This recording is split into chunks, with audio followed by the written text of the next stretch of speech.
CMR shopping mall మన height Nagar లో భాగ్యలతా కమాన్ పక్కన ఫిబ్రవరి 29న ప్రముఖ సినీ తారలచే గొప్ప ప్రారంభం. ఇయాల ఆయన మాట్లాడుతుండు, మేము సోషల్ మీడియా ఉంటే నేను గెలిచేటోళ్ళమని.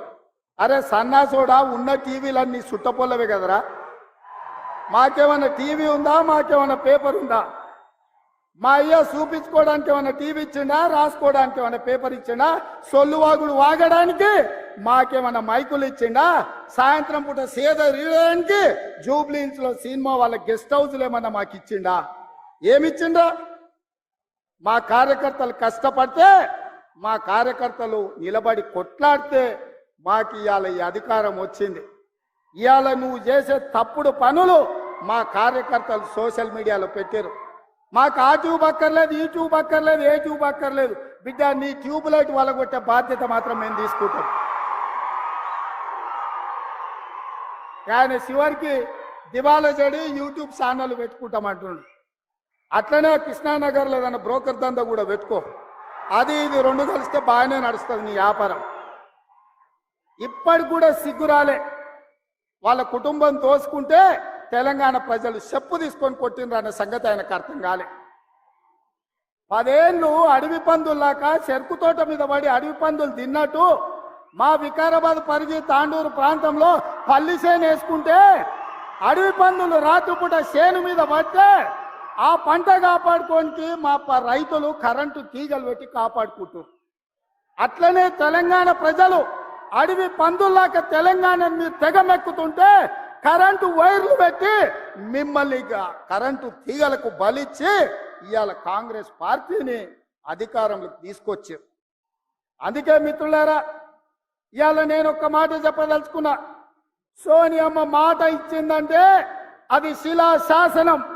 సోనియమ్మ గారు ఏదైతే మాట ఇస్తే అది శిలా శాసనం. ఆ శిలా శాసనాన్ని అమలు చేయడానికి మా ఊపిరి పోయినా, మా రక్తం దారబోసైనా అమలు చేసే బాధ్యత నా మంత్రివర్గం, నా మిత్రులందరూ కలిసి తీసుకుంటాం. ఇవాళ ఇచ్చిన మాట నిలబెట్టుకోవడానికి కాంగ్రెస్ పార్టీ సిద్ధంగా ఉంది. అందుకే 6 గ్యారంటీలలో డిసెంబర్ 9 నాడు ఆర్టీసీ బస్సు, రాజీవ్ ఆరోగ్యశ్రీ అమలు చేస్తే ఇవాళ మా పేదలకు ఆనాడు కట్టెల పొయ్యితో కన్నీళ్లతో క్యాన్సర్ వచ్చి చచ్చిపోతున్న ఆడబిడ్డలకు ఆ ఎల్ల యూపీఏ ప్రభుత్వంలో సోనియమ్మ దీపం పథకం ద్వారా గ్యాస్ పొయ్యి సిలిండర్ ఇచ్చి 400కే ఆ ఎల్ల సిలిండర్ ఇచ్చింది. కానీ నరేంద్ర మోడీ అధికారంలోకి వచ్చి, కేసీఆర్ అధికారంలోకి వచ్చిన తర్వాత 400 రూపాయల సిలిండర్ 1200 రూపాయలు చేసి మా పేద ఆడబిడ్డలను దోసుకుంటుంటే సోనియమ్మ రంగారెడ్డి జిల్లాలో తుక్కుగూడలో మాట ఇచ్చింది. అధికారంలోకి వచ్చిన వెంబడే మా వాళ్ళకు ఆదేశాలు ఇస్తున్నా 500కే సిలిండర్ ఇస్తామని సోనియమ్మ మాట ఇచ్చింది. ఆ అమ్మ సోనియమ్మ ఇచ్చిన మాటను దృష్టిలో పెట్టుకొని ఇవాళ చేవెళ్లలో ఈ గొప్ప పథకాన్ని ఆమె బిడ్డ మన నాయకురాలు ప్రియాంక గాంధీ గారి చేత ప్రారంభించాలని ఈ ఏర్పాట్లు అన్నీ చేసుకున్నాం. మిమ్మల్ని అందరినీ ఆహ్వానించినాం.